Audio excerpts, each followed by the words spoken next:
On every wild waterway that flows through the continent of Africa, there exists a species that's considered Africa's most deadly animal.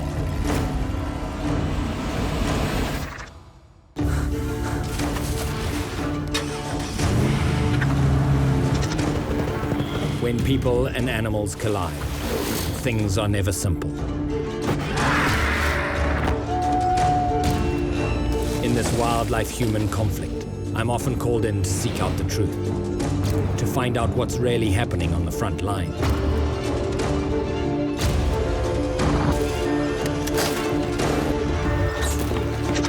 My name is Ivan Carter, hunter, conservationist, and wildlife investigator.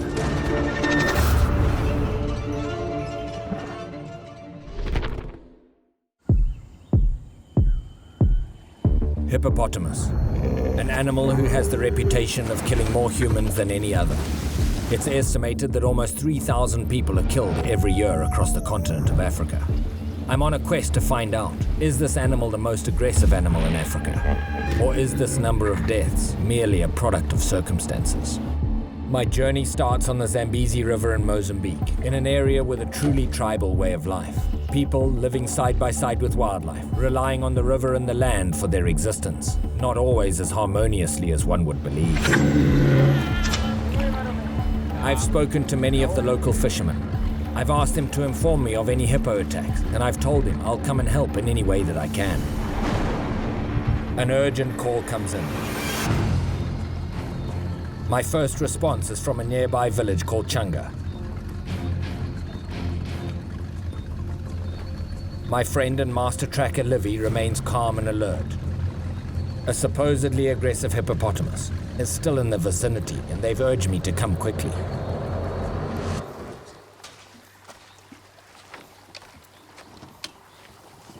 This could be very dangerous. I certainly need to be ready for anything. Even a huge animal like this can be tough to find at night. They tell me the hippo's been chasing them. One man assures me he's lucky to be alive. Yeah, and I'm gonna go shine this a light. Just listen, yeah? Just switch off your lights. Switch off your lights.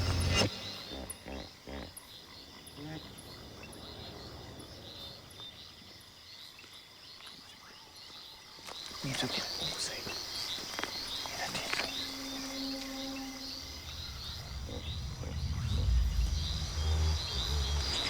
Hippo jumping. Let's walk through the village. He's in this bush.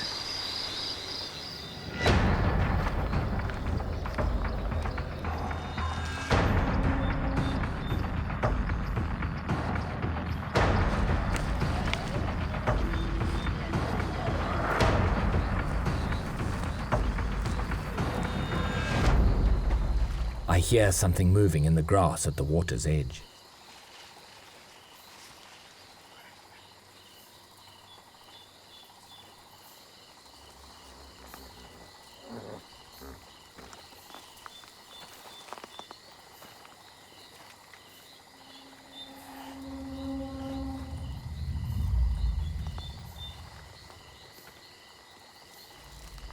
I believe he's right in front of us. He could be a lot closer than we think.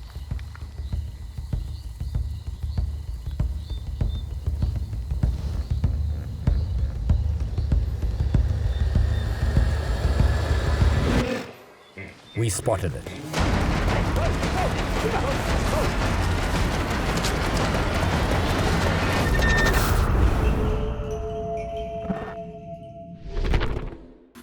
My name is Ivan Carter, and I'm in Changa fishing village on the Zambezi River in Mozambique.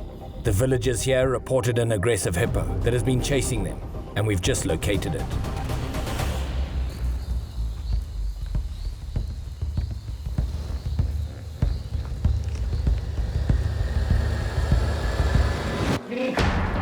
We spotted it. As we turn our lights on, it's chaos.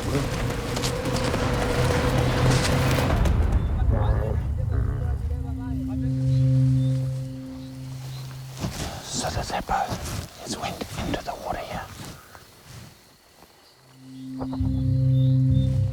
The hippo is gone. It fled upon seeing us. Not exactly aggressive behavior. I wonder if the hippo was actually chasing people, or was it simply grazing on the water's edge among the huts? The villagers were adamant that the hippo was aggressive, an animal that indeed statistics show is responsible for almost 3,000 human deaths each year. So why didn't this hippo charge me? Why did it simply retreat? I returned to Changa in the day to see if I can understand why I was called in last night. The village is indeed in perfect hippo habitat. Large reed beds and a series of channels, and huts right down to the water's edge. As I step out of my boat, the first thing that catches my eye is an overturned dugout canoe, a hole punched through its thick wooden hull, possibly from a hippo. I leave my boat and make my way through the village.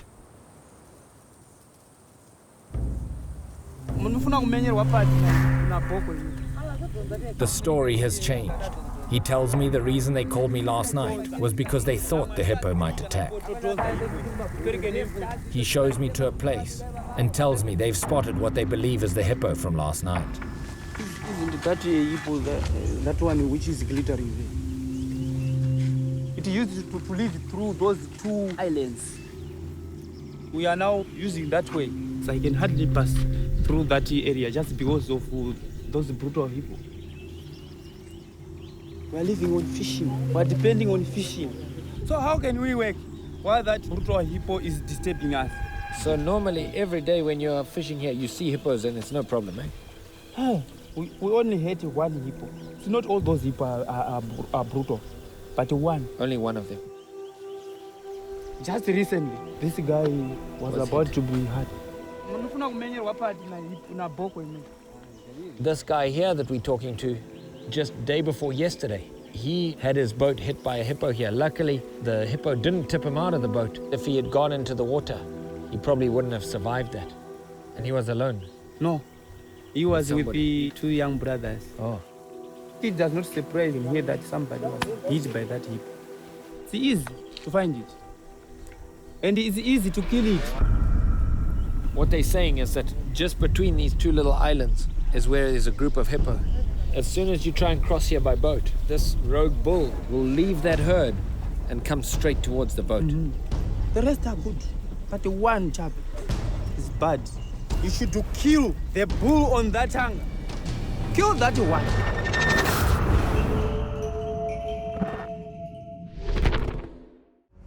My name is Ivan Carter. I've been called in to investigate a possible dangerous hippo in the fishing village of Changa in Mozambique. The hippo eluded us, so I returned the next morning to gather more information. These guys seem pretty secure in exactly where this hippo is. They're pretty secure in which hippo it is. They're not looking at a physical difference on the hippo, they're looking at a behavioral difference. And that's difficult. One's got to put oneself in a position where that hippo exhibits that dangerous behavior. I can't just go by his word. I have to be sure that this is the correct hippo that's causing the problems. We can try. That's why we are there. We are there to show you, and you are there to help us. I can't go by his word alone.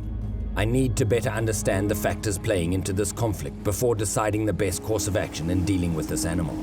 I'm told of another village nearby that has been dealing with similar conflicts with hippos. I need to piece together why so many people are being attacked. What did I do?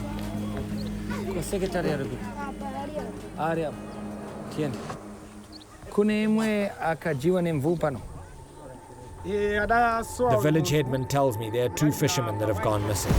They found their boat and they suspect a hippo was to blame, but they never found the bodies.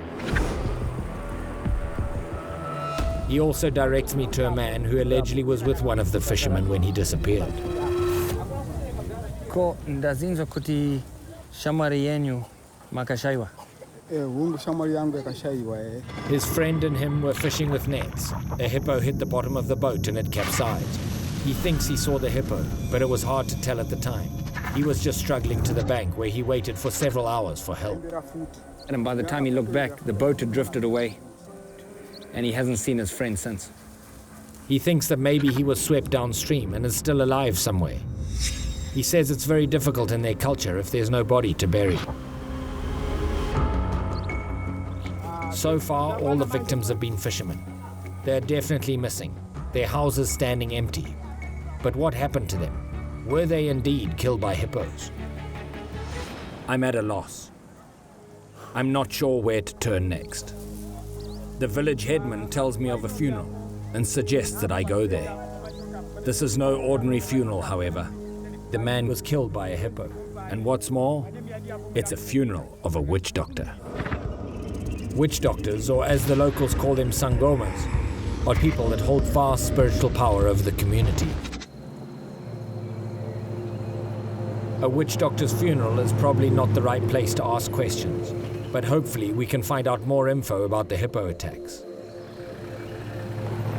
Traveling to this funeral will mean meeting with a gathering of fishermen and villagers, all who live and face hippos every day. The burial site is inland, a spot I am told was predetermined by the witch doctor himself before he died. I finally come to a river. After somebody's just been apparently killed by a hippo in this area, there's no way I'm wading across this. I'm going to have to ask some of these locals down here if they know who's got a boat.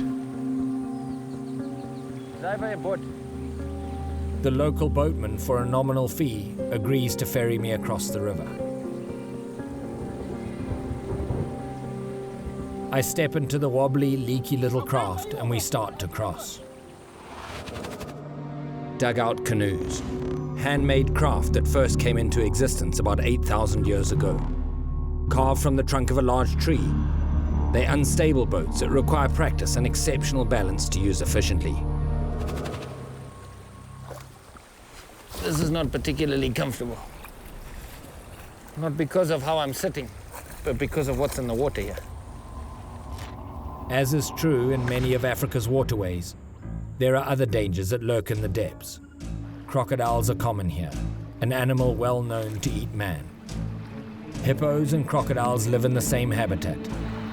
This same habitat that I'm crossing in this leaky little craft. And sure enough, as we begin to cross, a hippo surfaces.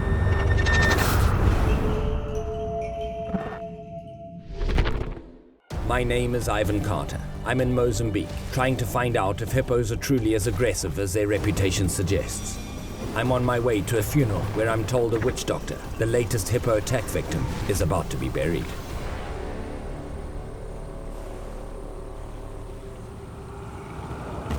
A hippo appears from the murky waters. The boatman begins to paddle noticeably quicker. What he's telling me is that every day that they cross over here, they worry about this hippo. Hippopotamus amphibious. They can weigh up to 3,500 pounds and hold their breath for up to 20 minutes when under stress. This can lead to people inadvertently paddling over the top of them. I start to wonder about the actual cause of death. The story goes the victim was clearing reeds when a hippo knocked over his boat. But was it indeed the hippo that actually killed him?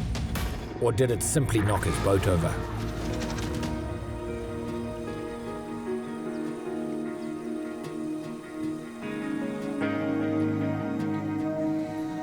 I've got to be very careful how I approach this. After all, it is somebody's funeral, but I really am trying to find out a little more about the pattern of what's been happening with this hippo and see if I can get any details. If this isn't the time and the place, it certainly might be the right people.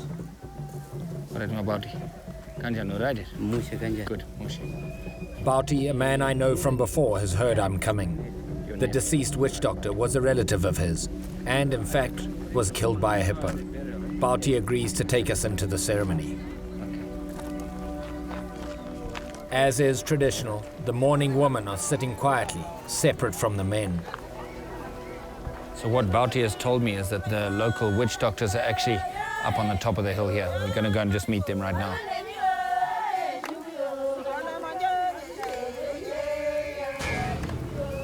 Bauti tells me it's customary and very important to meet with the witch doctors, the spiritual leaders of the village, before attending anything. Across Africa, there are hundreds of witch doctors. In this region, they're referred to as sangomas. Usually the status refers to someone who is a spiritual leader. They are authority figures in these villages. In most authentic tribal communities whose culture is linked to ancestral and spiritual worship, these people fear and revere witch doctors. As I walk up the hill, the villagers are preparing for the day's celebrations. A huge drum of food is cooking, and the witch doctors look down from above.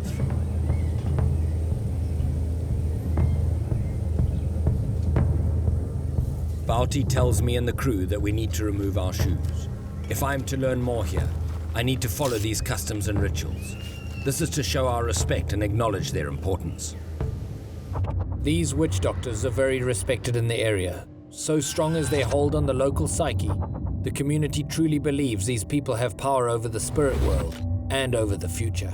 A gathering of sangomas like this is symbolic of an extremely important event. Bauti tells me I should not speak directly to them unless they address me. They confirmed that yes, indeed, their counterpart was killed by a hippo. He was knocked out of his boat and drowned. But that's not all. One of the sangomas has his own story to tell, and willingly shows me the scars he bears. He was fishing in a back eddy of the river. The water was quiet and he had waded up to his waist. The hippo came straight for him. It knocked him down, bit his leg, and he tried to defend himself, touched its jaws and put a spell on him, at which point it let him go.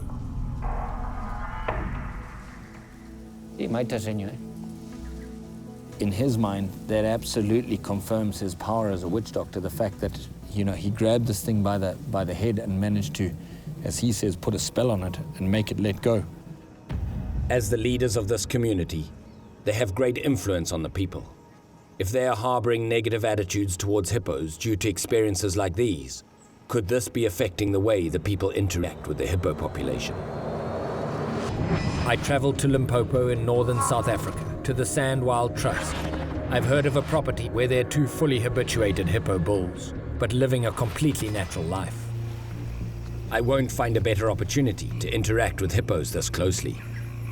But if anything goes wrong, this could be the last time that I step into the water.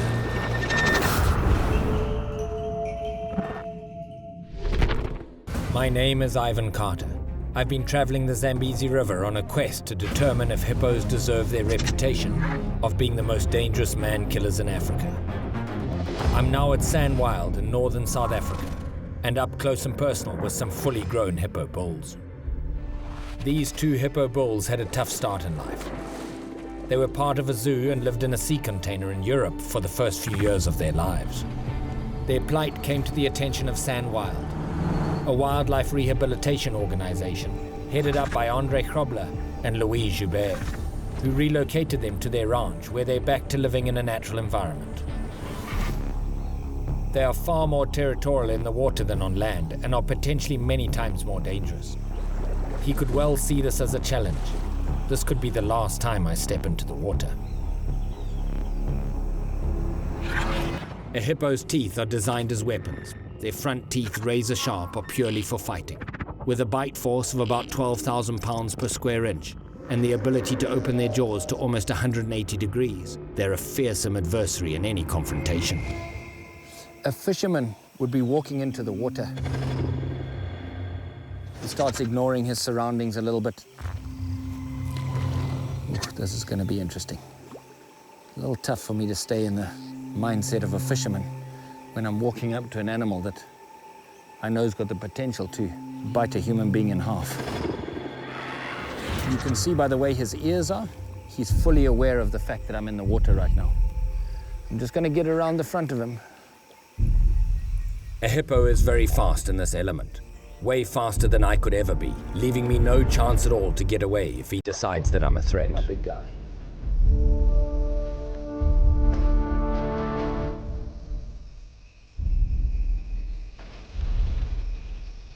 Oh my goodness, check at this.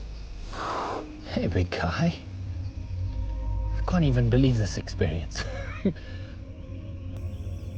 In Africa, this is the animal that's supposed to take more human lives than any single other big game animal. And here I am, in his environment, in the same environment that this species allegedly kills hundreds of people each year, and he's completely relaxed with me being here. Even in his own territory, the hippo did not see me as a threat. To entice them out of the water and to encourage them to approach us, I'm given a bucket of horse cubes. Just look at the size of these guys. Come Aldi. Come. Hello, boys. This is unbelievable. These are hippos that were actually rescued from a zoo, and it gives us a great opportunity to really get up close to these guys. They have the reputation across Africa of being the animals that take more human lives than any other animal. But that's a reputation, as you can see, that's very circumstantial. I guess he's wanting me to put a handful in there. Tell you what, looking right into that mouthful of teeth. Yo. Andre, that's quite something, eh? Yeah. Now, how long have you had these guys here? We had these guys for about 4 years now. Man, they are fantastic. And what are their names? They have names, right? This is Tonga and this is Aldi. Look at the sharpness of these teeth. You can see why they can do so much damage.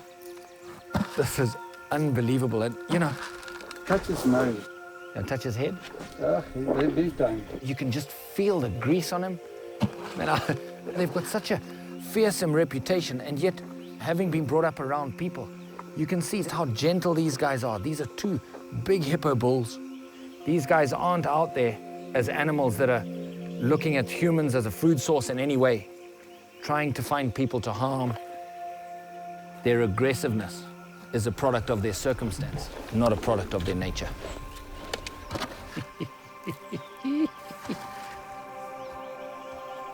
With so many hippo attacks reported each year, it leads me to believe that the human population is playing a larger part in inciting these incidents than many would believe. When you get around hippos that are this habituated to humans, you realize that they're not unpredictable. They're not bad-natured. They're not killers. They're just a product of the situation that they find themselves in. If somebody threatens your life or your safety, you're going to fight back. I think that's what leads them to have this reputation. I think back to the human conflicts these animals face on the Zambezi River. Yes, indeed, maybe they're being pushed past their limit. While my experience with Aldo and Tonga have led me to believe hippos are not violent by nature, can this be proven with a wild hippo? I think it's time to find out.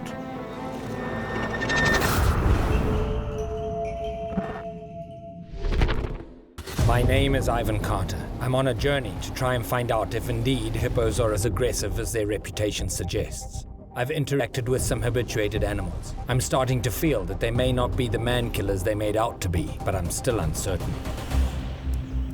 At the same river we crossed on our way to the funeral, we decide to do our first canoe test with the hippo that seems to live here.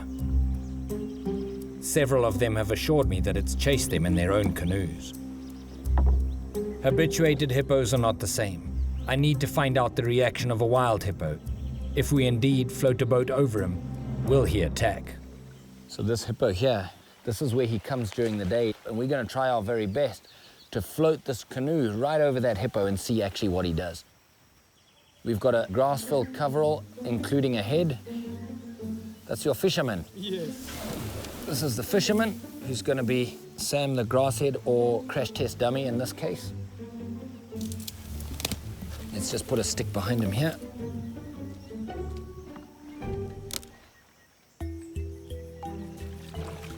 Okay, so we've just got somebody going across the river with the end of the rope. I'm going to stay this end with another end of the rope, and once he's on that side, we'll start to walk this canoe down. And the reason for doing all of this is to see if these hippos truly just attack a boat with no provocation. One of the things about these hippos is that they can stay under for 3 or 4 minutes at a time. And that means that as you're paddling along, if you're not totally aware of what's going on in front of you, it's very easy to paddle over a hippo without realizing it. And then suddenly he pops up under your boat. Here's our fateful Poor old Sam, going down on what may be his one and only boat trip. Just got my guys on the other bank. They are cruising along there with the other end of the rope. This is actually the perfect location for this experiment because we've got a narrow enough river.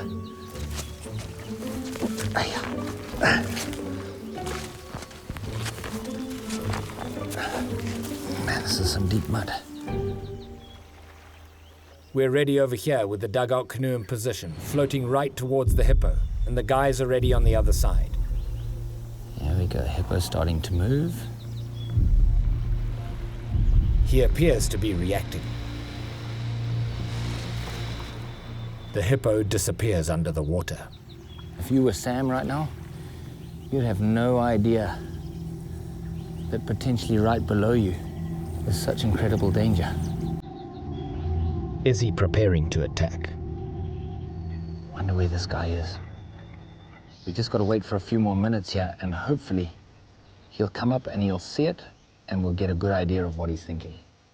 He's got to come up somewhere. We've tried testing the hippo's behavior with little provocation, but now we have to up the ante. Yeah, that's all.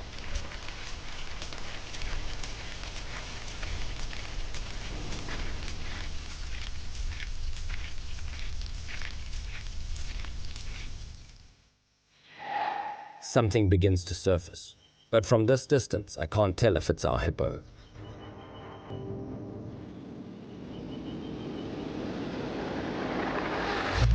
It's a crocodile, attracted by the boat. Our hippo resurfaces without incident and appears far less interested in Sam than the crocodile. This is further solidifying my thinking that unless pushed to their limit by something, hippos will not attack. But I have one more test I'd like to try. So out here in these grassy flats, there's a lot of hippos, but there's also a fair number of fishermen. What we're going to do is we're going to go in, we're going to find a group of these hippos, paddle up to them myself. And what I want to do is test what a hippo's reaction is to the human element here.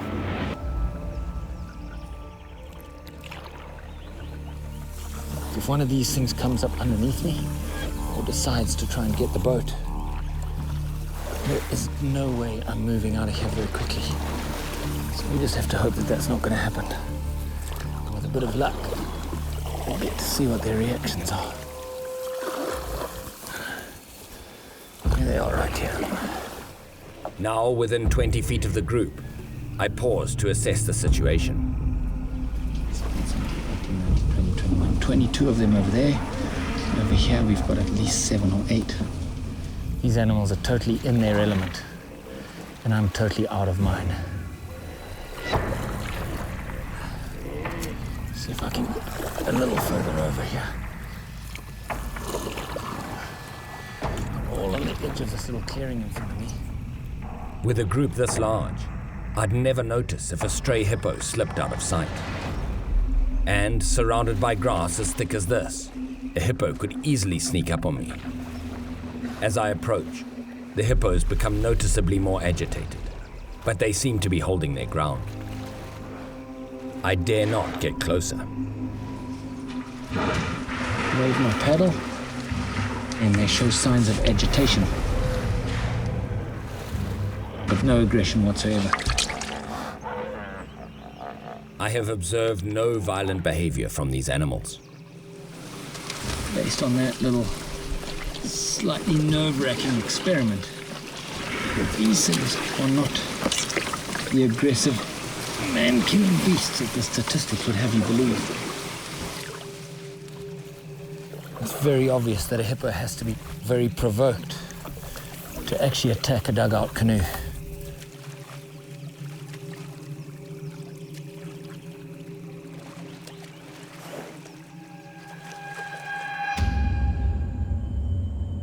The most murderous animal in Africa. Despite this reputation, my recent experiences with hippos has made me question their presumed violent nature. The people of Changa called me in the night to deal with an aggressive hippo, but what I found was a timid creature. I've listened to an eyewitness who told me that while there was definitely an attack, he was not completely sure that it was indeed a hippo. I attended a witch doctor's funeral, a man allegedly killed by a hippopotamus, but further questioning revealed that he was actually knocked out of his canoe and drowned. I have approached 2 habituated hippos on land and in the water, and found them to be docile creatures. You realize that they're not unpredictable. They're not bad-natured. To further my investigation, I floated an unmanned canoe over a wild hippo to see its reaction, but received none. All of these experiences leave me with a question. Are these animals really as aggressive as reports would suggest? I've received word from Chunga village once again. They claim that the aggressive hippo has returned. They tell me that the hippo charged a group of fishermen in their canoe. They're adamant that it's the same hippo that they claimed had chased them in the darkness a few nights ago. I prepare myself for the worst.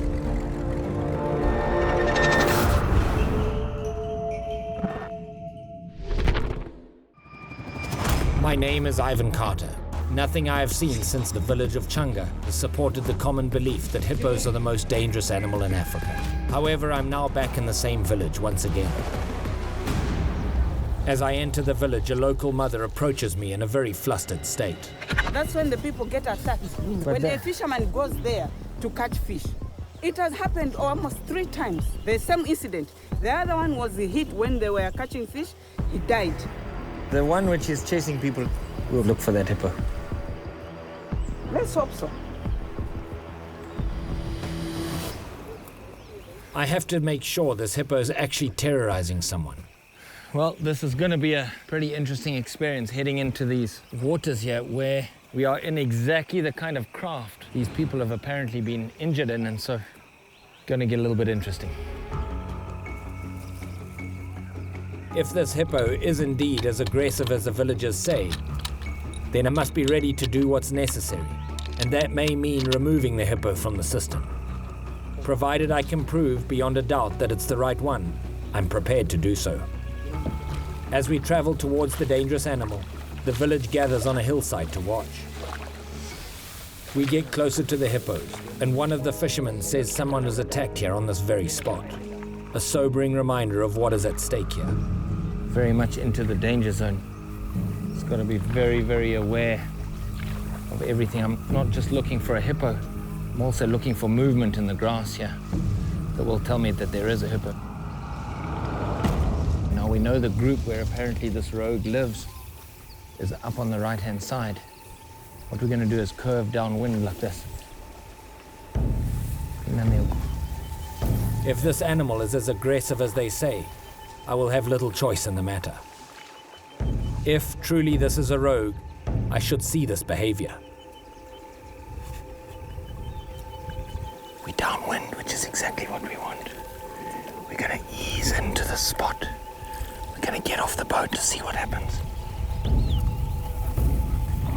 Okay, we've got our group of hippos right here.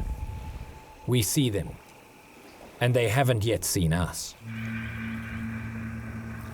Pinda parait.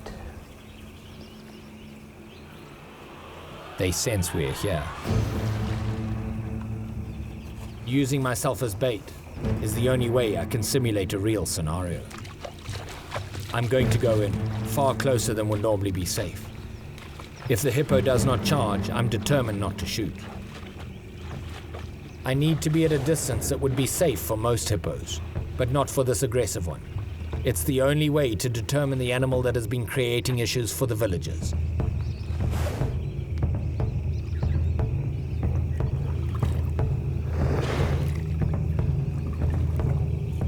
As the hippos disperse upon my approach, one chooses to remain. Could this be our hippo?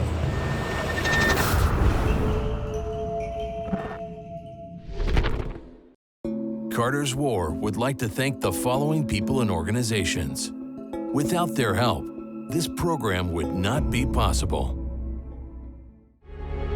My name is Ivan Carter.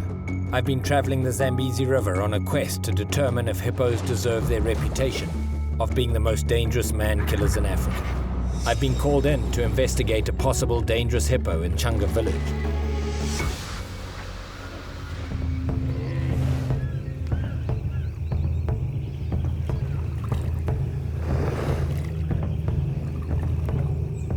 As the hippos disperse upon my approach, one chooses to remain. Could this be our hippo? He stares directly at me. This must be the animal in question. I'm wading into this water. Not very comfortable, to be honest. I have his full attention. Now for the moment of truth.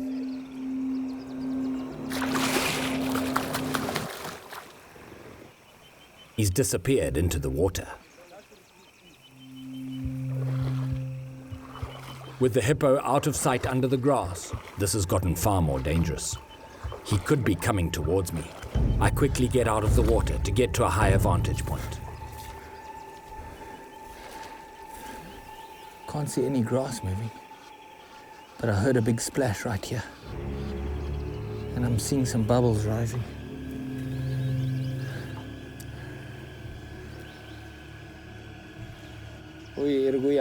Abba.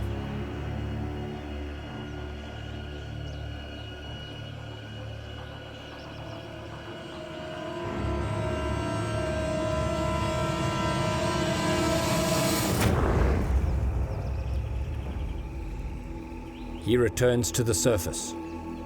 It is clear that this hippo is not the aggressive beast he was made out to be. I think behaviorally, we've proved that none of these hippos are the one that we're looking for. I won't get any closer, and these hippos do not seem to care about my presence, even at this close distance. In spite of my wading right up to them, they backed off. If the villagers are getting closer than this, then it can't be by mistake. I have no evidence that there's a rogue hippo here. I don't believe one exists. Again, people have claimed one thing, but I've witnessed something different. This is going to be difficult. I told him I would help. I'll stick to my word, but I'm not going to simply kill one for the sake of killing. They're not going to be pleased. Hapana mvua hapo anaochaja maboti. Why? There are hippopotamus there. Yeah. But not Why didn't you shoot one? because we need to find the angry one. Then you hear the same story next time that people has been killed. You think we should just shoot anyone? Definitely, of course. That's what you were supposed to do. And then what happens if they don't leave? No, definitely they will. Definitely. They will. Because of blood. So what happens if I shoot the wrong one? No. Then that angry one will stay here. Listen, if you shoot one of them, then those will get scared. You have to be fair. You know, we are losing lives of people. I can understand how this lady is upset. However, I feel I gave the hippo every chance to attack. You know, there's a great responsibility on me to make sure that I kill the right hippo, if at all. You know, she claims that if I were to shoot a hippo, the rest would go away. I know that's not true. And there's a great responsibility on my part, you know, to take the life of an animal. That's a giant deal. And to do that to an innocent animal just with some other excuse, that's not going to cut it. That's not what I'm here for. And if a hippo is going to die, it's got to be the right hippo. It's got to be a hippo that really is terrorizing this village. It's got to be a hippo that really has killed people. And it's got to be a hippo that's potentially going to kill more people. Otherwise, you're not solving any problem. All you're doing is you killing an animal to appease a village. And that's not what I'm here for.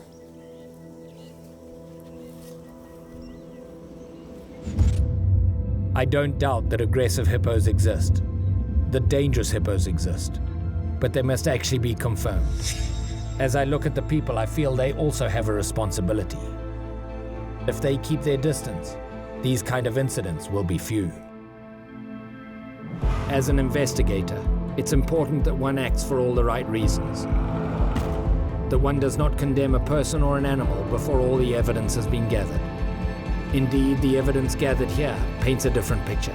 It tells of an animal whose territory is completely ignored. People fish where it shelters in the day and build homes in the areas where it feeds at night. Who is the victim here? As is usual in any case where humans and wildlife collide, the wildlife suffers.